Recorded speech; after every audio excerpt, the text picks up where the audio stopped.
It's 10 o'clock at night. The dishes are done. The kids are finally asleep. For the first time all day, your mind goes quiet, and then your phone dings. One message from your co-parent. You've not even read it yet, and already your chest tightens. Your jaw sets, and every ounce of calm you've built today drains right out of you. That single notification just walked into your home, pulled up a chair at your kitchen table, and took the rest of your night hostage. If you know that feeling, this episode is for you. And here's the truth about high conflict divorce. You don't win it by crafting the perfect comeback. You don't win it by proving you're right. You win it by becoming impossible to bait. Emotional regulation is not a soft skill here. It's your single greatest competitive advantage. My guest today took that exact feeling, that 10 o'clock at night moment, and turned it into a mission. His name is Saul Kennedy, and this conversation is going to change the way you think about co-parenting, about being a single parent, and about every message you send and receive. So let's get into it.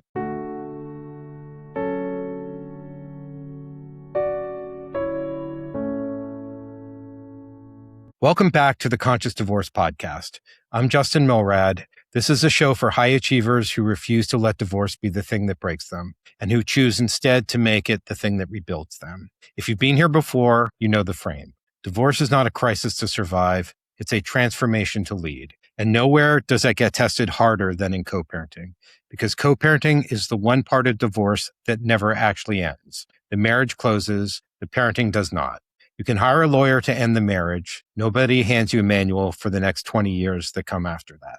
So today we go deep and we go in two different directions at once. Outward at co-parenting, the real version, the one that happens over text messages at 10 at night, and inward at what it actually does to a person, to a parent's home, half the time in a house that goes silent when the kids leave. I brought in someone who's lived both and then did something about it.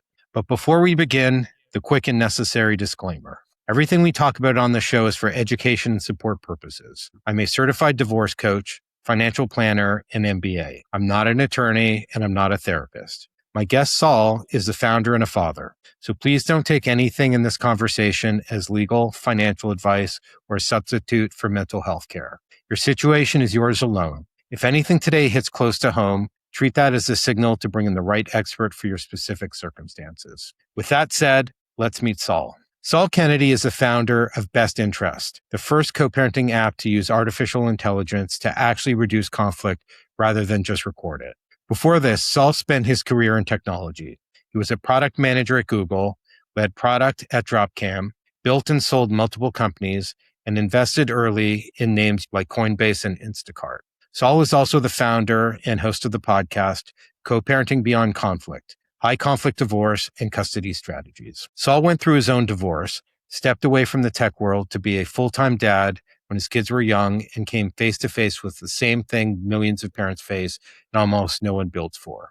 His work has since earned the backing of one of the most respected voices in the space, the psychologist Dr. Ramani Durvasula, and his platform now supports more than 13,000 co-parents. But before he was any of that, he was just a dad trying to get through a tough night. Saul, welcome to the show. Thanks for having me here. So great to connect. So I want to start before the app, before any of it. I want to start with you. Take us back. Who were you before the divorce, and what did you think co-parenting was going to look like versus what it actually became? Well, first of all, thanks so much for having me on. And yes, before the divorce, I thought I was going to be the guy that wasn't going to get divorced, right? And I was facing a collapsing marriage, and I was terrified of the possibility of losing this connection that also didn't feel good for me.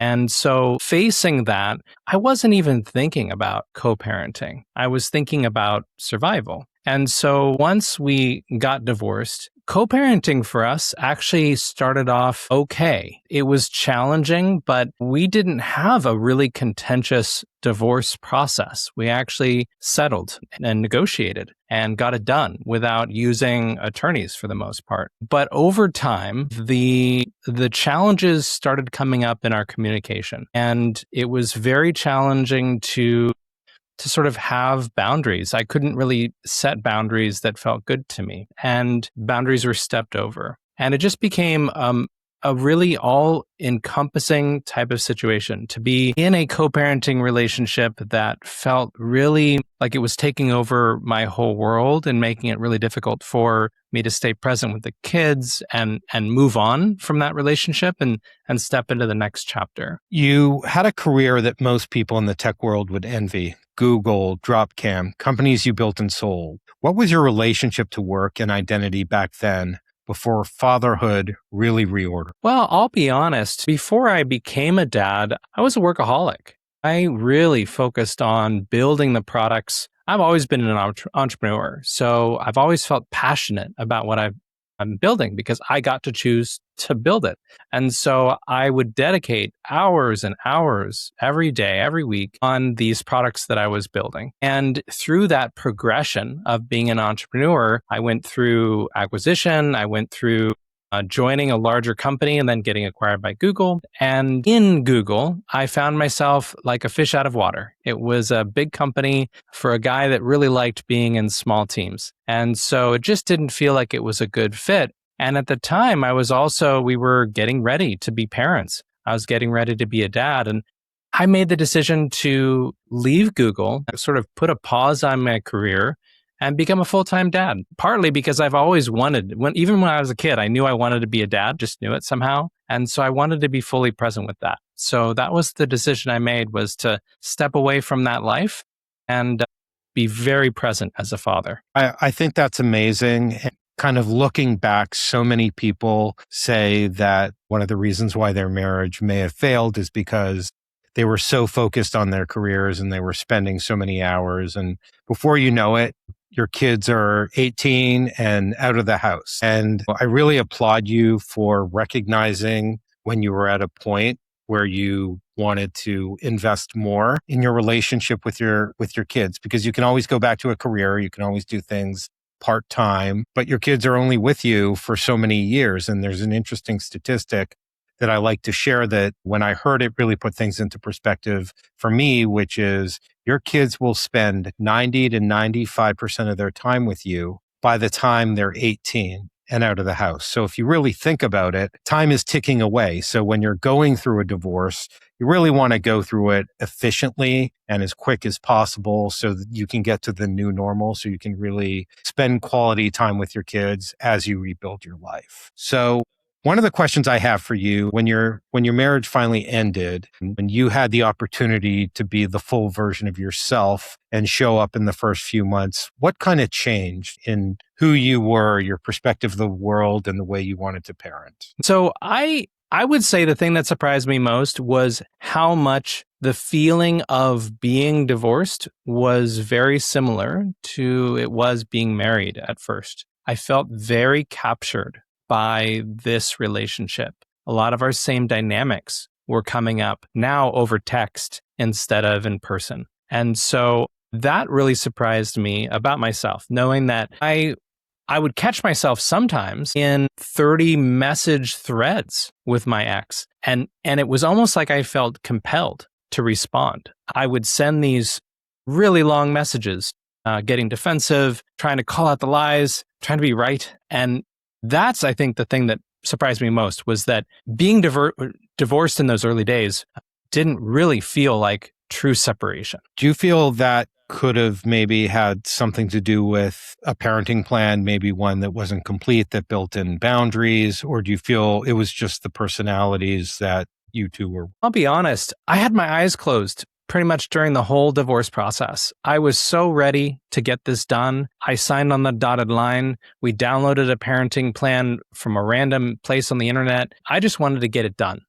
and move on with my life. And gosh, that was a mistake. I definitely believe and advocate for parents to be very careful with their parenting plan and the provisions. I was very fortunate. I ended up, sort of by accident, having a parenting plan that is mostly parallel parenting. And it's worked for us in that way. It's creating the right separation. So I don't blame the parenting plan for our dynamic. I just blame our dynamic for the dynamic. There was nothing getting in the middle of that constant back and forth that we were finding ourselves in. Great. I do want to just caution anyone who's listening when it comes to parenting plans. Often mediation, we spend 90% of our time on asset division and 10% of our time on parenting plans. So while you can't always manage everything in a parenting plan, it's really critical to think about the different ages and stages, because anything that you can do to help manage an outcome and create systems could potentially help in the longer term. Now, it doesn't help in all terms, in all cases, and sometimes some personalities just do what they do, but it can definitely help improve the probability of success. And Now, just to underline that briefly, in our own parenting plan, our kids were preschool, so they hadn't even gone to daycare at that point.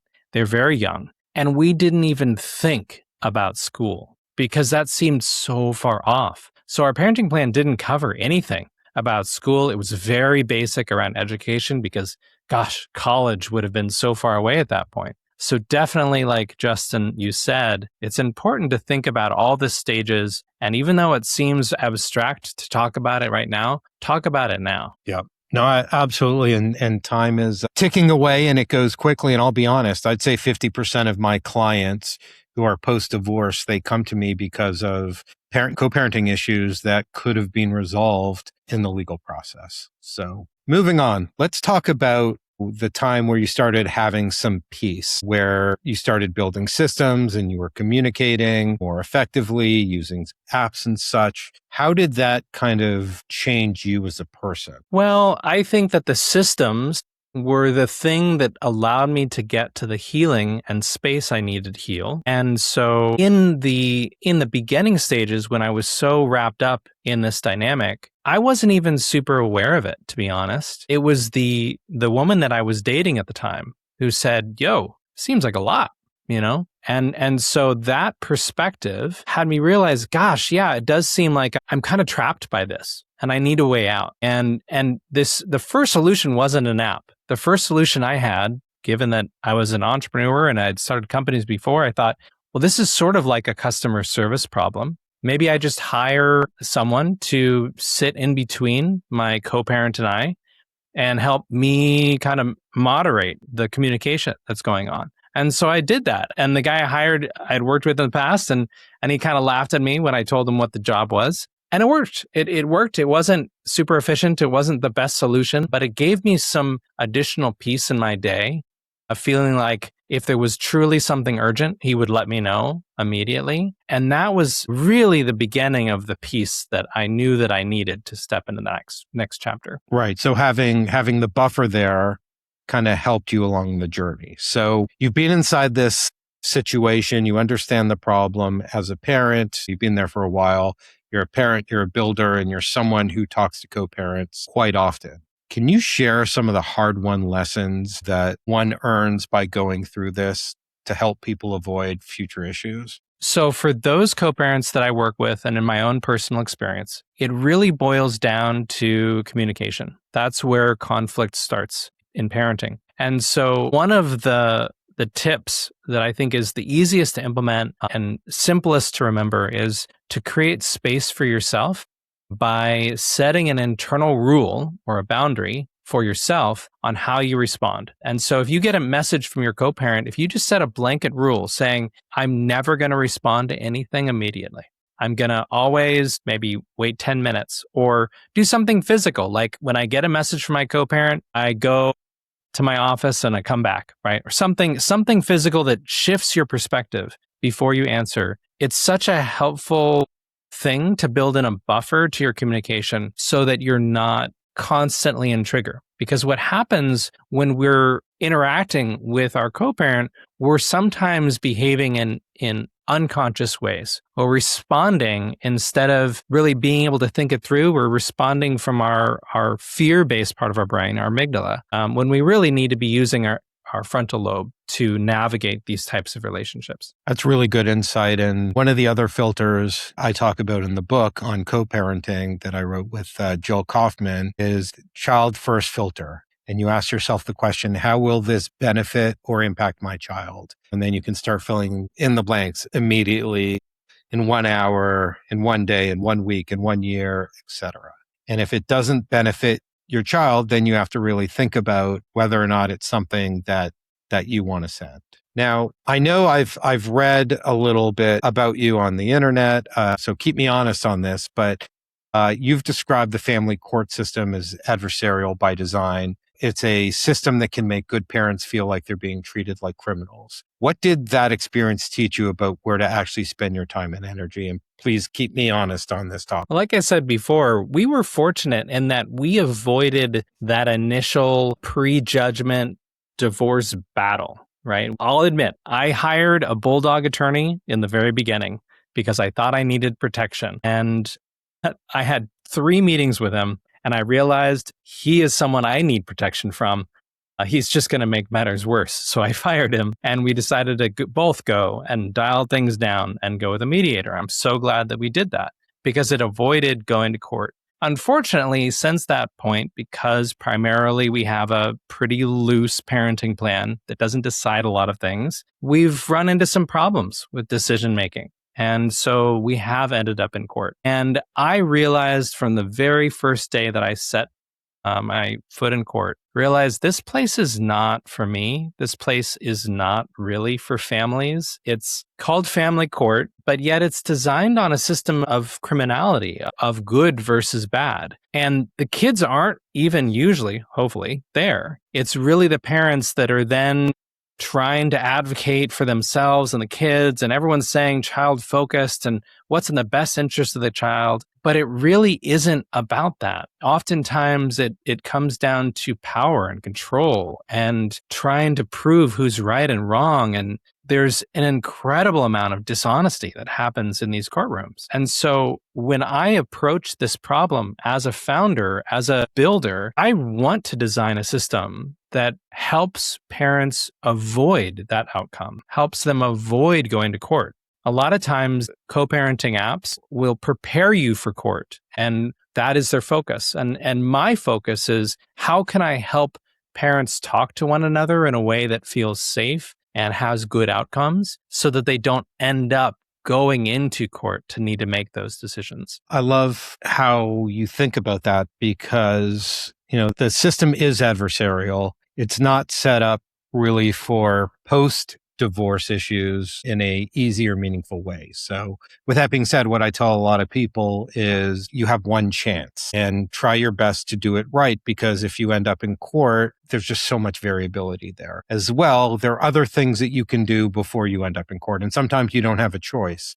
but you can always go to a guardian ad litem and talk to them. You can go to a co-parenting counselor, you can go to a coach, you can go to a mediator. And in many cases, you go to court as your last ditch effort. And sometimes you have no choice. You have to do that. But once you have your decree, it becomes a lot more difficult. And the case has to be very serious to be heard right away. Otherwise, it could be months, sometimes even years until you have the opportunity to present your case. Yeah. And to add on to that, I think most of us, if we haven't been in family court before, we go into it with this kind of a fantasy of what court might look like and what they might be trying to get. Really, at the end of the day, the court system isn't very efficient. Like you said, it's very slow. And you're not really going to get that feeling of your day in court. The judge doesn't really care about your story. They don't really care about anything that happened in the past. They're really just looking to get to the quickest decision that they can. And so it's not going to have that gratification that you might think about having justice served. Just that day won't ever come. You're both going to feel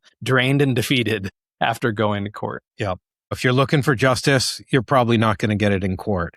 Their job is really to activate and implement the law as it's stated. And there's so much nuance here that it can really complicate issues. Let's do a quick pause because this genuinely matters. If this conversation is helping you, please take 5 seconds right now and follow the show wherever you're listening. And if you have a moment, leave a quick review. I read them, and more importantly, a review is how the parent who's lying awake at 10 o'clock tonight actually finds this episode.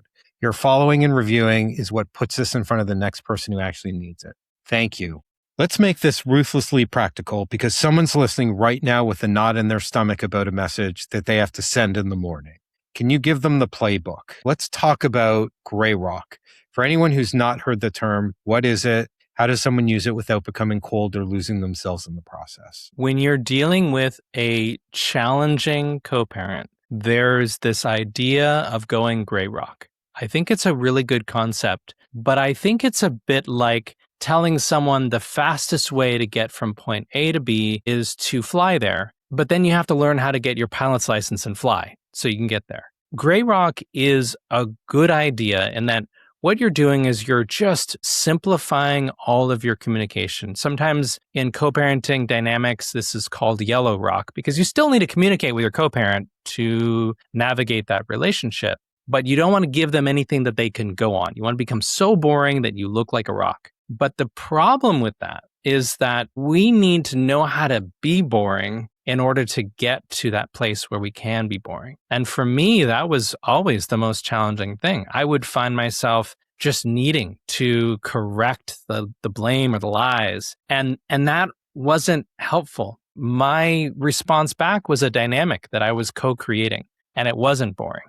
And so I did the healing necessary to realize I didn't need to prove anything to her or to anyone. And that allowed me to get to a place where I could become very boring in my responses. One of the things everyone talks about needing, enforcing, sticking to are boundaries. And boundaries is a word everyone uses, and no one really defines it well. What does a real enforceable co-parenting boundary look like in practice when it comes to communication? Well, I wasn't raised with boundaries. I really didn't even know what the term boundary meant until I went to therapy at 38 for the very first time. And she said, "You can set a boundary about that." What do you mean? And it was if you don't know what it is, then it's really challenging to incorporate it into your life. And I was finding that I was making demands saying, "You can't talk to me like that," thinking that that's a boundary. That's not a boundary. So the first thing to do when you're wanting to explore boundaries is to start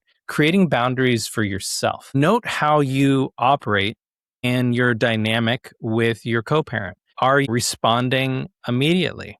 Well, look at that. See, is there a boundary you can set for yourself that you can try on? I'm not going to respond to anything same day. Gosh, that boundary is probably going to be really hard for you to respect, but be mindful of that. See how you respond to your own boundaries. Once you start getting good at setting boundaries for your own behavior, then you can start exploring them with others. And sometimes that's even helpful to explore boundaries with a friend. Start saying no when maybe you're not a full yes. See what that's like. See how their response affects you. And I'll tell you that a lot of this has to go hand in hand with your own inner growth, maybe working with a therapist. I've been working with a therapist ever since the beginning of the end of my marriage. And it's been so helpful to growing and learning how to be stronger. With boundaries for me, I was often bypassing my own needs so that I wouldn't feel like I wouldn't sacrifice the relationship I was in.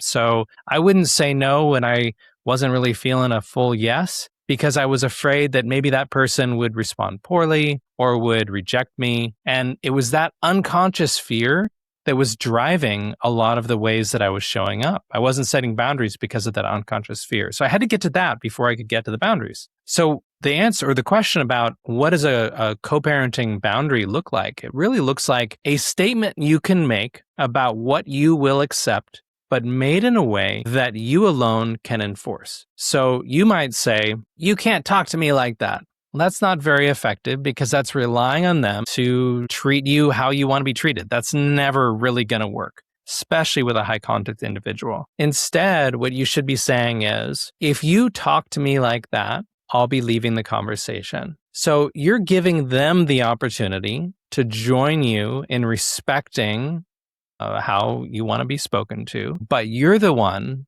that's going to leave the conversation or hang up the phone. Hard to do, but when you can do it like that, where you're enforcing it yourself, that's where the real magic happens, and that's when progress can be made. It's also incredibly empowering when you set and hold up a boundary. You feel really proud of yourself. And then you see after a while, if you're co-parenting, your co-parent is trying to continually address the same issue in the same way.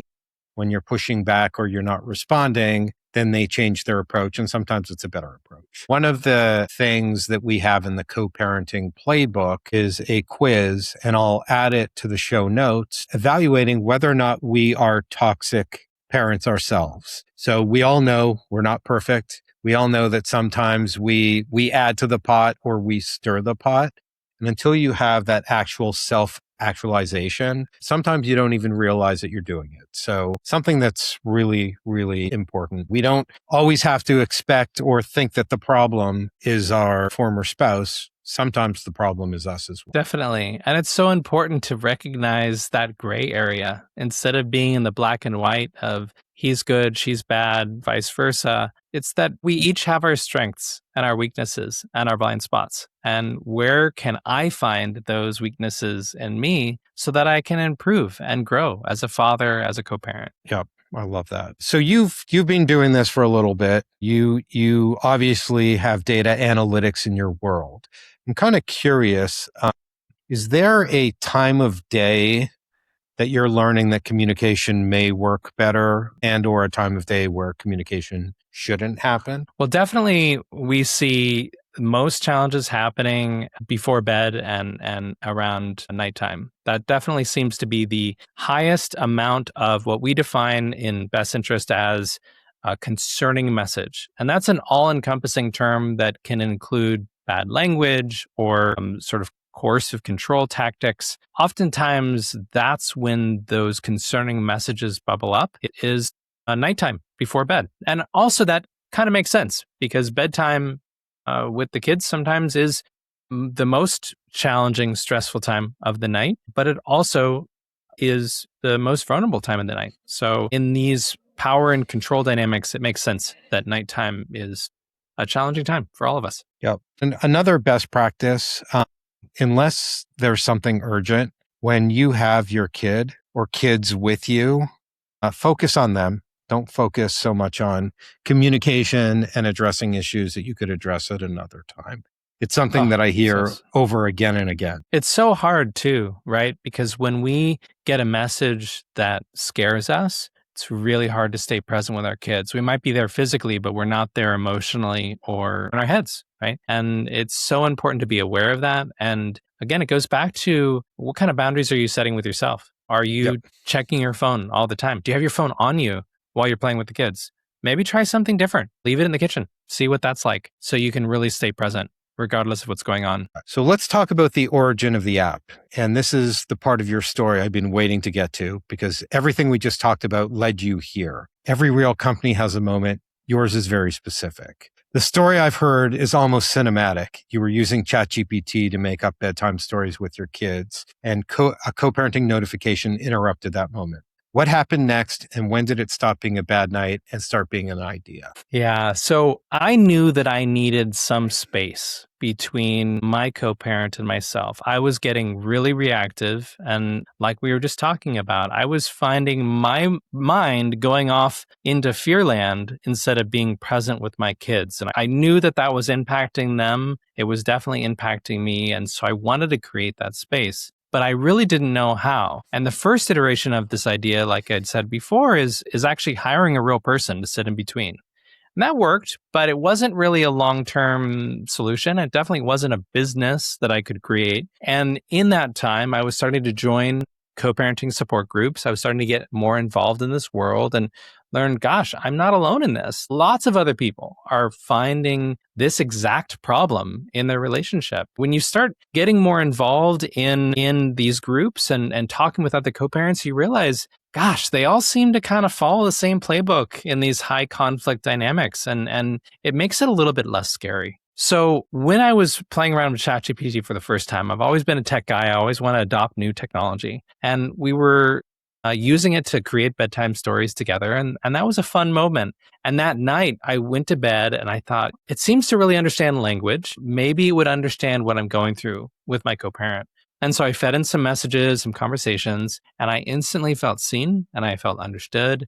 felt validated. And I felt like, gosh, this is something that I think will help create more space in my life and maybe something that I can create for other people. And that was the spark that ignited Best Interest. And how long from the time you had that moment to actually having a prototype of the product did it take? Well, this was the good old days when you had to actually code by hand. We weren't really quite to the stage we are now where you can just tell an app to make it for you and it makes it. So I would say it was about a year and a half of development. And I'll preface to say that early on when I was thinking about this business, I thought, who would I like to have involved? Because I'm not a therapist. I don't really know how to create an app that's trauma informed myself. So who would I like on board? And early on in my journey of going through divorce, I found a woman named Dr. Ramani, and I was so enamored by her supportive messages in these videos that I thought, gosh, she would be really wonderful. And I thought, no way she's ever going to respond to me. But I wrote to her, just gave her a little glimpse of the idea, and she said she'd love to meet. We had a great conversation. We hit it off. She instantly understood the concept, and that was that. So she joined very early on, and she was basically our first beta tester. So while I was developing, she was working on developing kind of the concept around how the AI would respond and what we needed to be mindful of based on her experiences working with co-parents and high conflict individuals. And so in that process, we created an app and launched it about a year after that first initial spark. Kudos to you. And now you have over 10,000 people using it, which is pretty incredible. And it seems like there's a handful of other apps out there that are built to document conflict for court. It's really more about capturing information so that it could be used at a later date. Can you talk a little bit about what makes your app different from, for example, My Family Wizard? Well, My Family Wizard has been around for a very long time. They were, I believe, the first co-parenting app in existence and started with a very noble goal of if we capture all the information in a way that can then be presented in court, then maybe it'll be easier for co-parents to present their case with their attorneys. And I think that that's a really wonderful concept. And for a lot of co-parents, that does actually help them kind of rethink their messages and behave a bit more. Just that threat of going to court. As a parent who's gone to court and seen how off the rails it can get, even when using a co-parenting app, I realize that kind of stick mentality doesn't always work for everyone. And so with Best Interest from the beginning, I knew that my goal was to help prevent people from having to go to court. And so the way we do that is we have a few different features that step in and create that space between you and your co-parent. The first one is called Message Shield. And what Message Shield does is it protects you from the messages that your co-parent sends. So, Justin, let's say you and I are co-parenting. Maybe I'm feeling a little spicy today, and I shoot off a message saying, Justin, because you're always late, just reminding you to pick up the kids at camp at 3 p.m. Otherwise, I'm going to take you to court. Well, gosh, there is a threat of court in there. You're going to be firing all cylinders, getting defensive, saying, why? I'm never late. And then 30 messages later, we're both super upset with one another and maybe even filing that court order. So instead of that, what Best Interest is going to do is it's going to shield you. It's going to say, all right, we just received this awful message from Saul. We're going to hone it down to just the parts that Justin needs to know to be a good dad today. So we're going to say, Saul would like you to pick up the kids from camp at 3 p.m. That's it. Very simple. We basically gray rock your co-parent's message into something that's very simple and keeps the facts kid first. And so then you get to respond back to that message with a simple okay. Now, remember, I sent the spicy message. I was maybe looking for a little interaction with you. You're sending back that gray rock okay. There's nothing for me to hook on to. And so it resolves the conflict. The other thing that we're providing in all of this is we're the first and only co-parenting app that actually allows you to communicate with your co-parent without them using the app. So your co-parent doesn't need to download the app. They text you, it goes through the app, and then you get shielded without them even needing to join. Certainly, if you have the kind of co-parent that would be interested in joining, or you're both navigating and wishing to reduce conflict, we work with those co-parents as well, and you can both use the app. And then lastly, because co-parenting can get really intense sometimes. We have a feature called Tone Guardian, which will review the messages before you send them and give you advice based on what we know about co-parenting and family court dynamics. We'll give you some ideas of how you might be able to tone down that message so that it lands better. And if it ends up going to court, it looks better in front of the judge. I love that.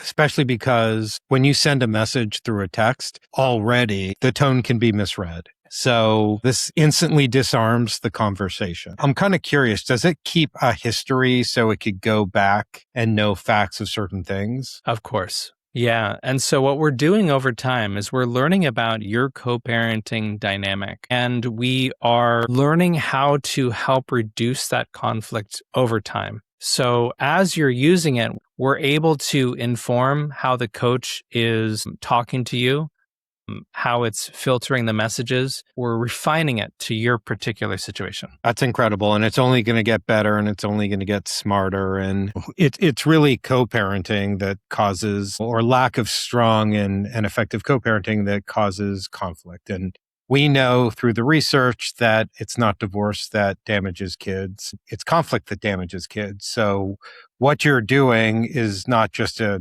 brilliant idea. You're also helping protect families that have been reshaped through divorce and relationships that could easily be damaged that are being protected now. Kudos to you for that. Thank you, Justin. If you'd told me 6 years ago that I would be running an app that was helping co-parents in this way and literally receiving messages from them saying it's changed their lives, I wouldn't have believed you. But it's really an honor to serve in this way, to help others from a place where I had experienced so much strife and pain. It's such an honor. I love that. And I can relate. Number one, like you, I never thought I'd be divorced. Number two, I never expected if we were going to get divorced, it'd be as ugly as it was. And it was god awful, although we're co-parenting really well now. And lastly, I never thought, I didn't even know what a divorce coach was. But having gone through a divorce and hiring a divorce coach near the end and helping me move from victim mentality into thriving mentality and building a much stronger life after the fact, I never thought I'd be doing this work, but it's so gratifying and it's an honor with every interaction and every new client. You just feel good that you've kind of helped improve what is a very difficult and broken process. Well said. All right, let's move to the lightning round. This is my favorite part. You ready? Yes. Okay. One book, person, or idea that changed how you parent. Gosh, I love Bill Eddy and his book, Biff. I think it's just such a helpful, quick read to better understand how your words can affect your relationships. Love it. The best co-parenting advice you've ever received. A woman during my divorce in the very early stages, a friend of mine, told me to take the high road and to not even consider the money, to just let it go and trust that it will come back. And that allowed me to really embrace a desire to move forward and to move on. And it was really helpful. I think it helped save us a lot of strife in the beginning. That's great advice. One small daily habit that keeps you grounded. I really find meditation to be one of my biggest tools. When I take the time to do it, it always is very helpful to me. And yeah, taking the space to sit down and close my eyes and not think and not work, very helpful. Super important. The hardest and best part of being a single dad. Well, it really depends on the age that your kids are. I think that it's so special to take the opportunity to be an involved father, to set an example, not just for your kids, but to the larger culture, that it's really wonderful when fathers show up in a big way for their kids, and it can be very impactful to them. Finish the sentence. A great co-parent is someone who is present with their kids. And Love the it. reason why I say it that way is that I think the best thing we can do as co-parents is to focus on providing a safe and peaceful place for our kids to grow up and play. And if we're doing that, if we're protecting them from the chaos that can sometimes happen in these co-parenting relationships, then we've done a great job as co-parents. Amen. The kids are always watching. Okay. Saul, thank you. This was exactly the conversation I hope it would be. For everyone listening, here's what I want you to take with you. You don't need your co-parent to change for you, for your life to change. The pause that Saul built into the app, you can start building into yourself tonight. 2 degrees, that's the shift. If today's episode resonated, I wrote a book for exactly this moment in your life. It's called The Co-Parenting Playbook, which I wrote with Jill Kaufman, LCSW, and along with my flagship book, You 2.0, Divorce: A Better Way Forward. It's built to help you stop reacting to your divorce and start leading through it. You can find both of them on Amazon.com. And if you're ready to do this work with real support, I offer a free 30-minute consultation. No pressure, no pitch, just a conversation about where you are and where you want to go. You can book it at www.reclaimandreboot.me. Sometimes a 2-degree shift starts with a single conversation. To learn more about Saul and everything he's building, go to www.bestinterest.app. The app is on the Apple Store, on Google Play, and available at the website, which we just mentioned. And there's a free plan you can start with today. You can also find Saul's own show, the Co-Parenting Beyond Conflict podcast, wherever you listen. And here's one last ask, because it matters. Please follow this show and leave a review if you haven't yet. It costs a few seconds, and it helps another parent find their way to a calmer chapter. Until next time, this is Justin Milrad. Keep reclaiming, keep rebooting, and keep becoming. Take care of yourself and take care of those kids.